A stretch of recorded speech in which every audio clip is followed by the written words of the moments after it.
Like, লাইকের পর আমরা সব অনেকে জানে যে লাইকের পর ভার্ব প্লাস আইএনজি হবে না, টু প্লাস ভার্ব, এগুলো অনেক প্রবলেম। সো আমরা লাইকের ডিটেল ক্লিয়ার করি। L I K like, like অর্থ হচ্ছে যে পছন্দ করা। লাইকের দুটা মিনিং, একটা হচ্ছে এনজয় অর্থে ব্যবহৃত হয়, আরেকটা হচ্ছে প্রেফার বা নর্মাল পছন্দ অর্থে ব্যবহৃত হয়, ঠিক আছে? লাইক দ্বারা যদি এনজয় বোঝায়, লাইক দ্বারা কি বোঝায়? এনজয় বোঝায়, ঠিক আছে? লাইক দ্বারা এনজয় বোঝালে তাহলে এটার পরে কি হবে? ভার্ব প্লাস আইএনজি হবে। আর লাইক দ্বারা যদি নর্মাল লাইকই বোঝায় তাহলে two plus verb.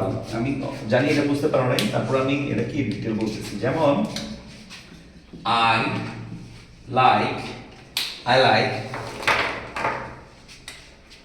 Singing, I like singing, ঠিক আছে? আমি গান গাইতে পছন্দ করি। সো এটা পছন্দ করার অর্থে কি?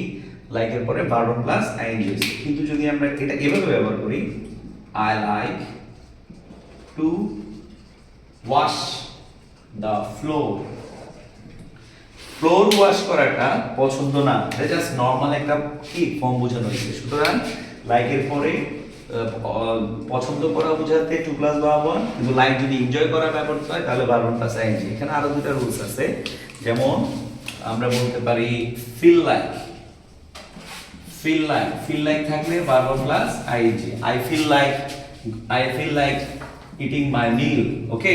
আবার লাইকের আরেকটা রুলস হচ্ছে উড লাইক, কি? I would like, would like হলে টু প্লাস ভার্ব।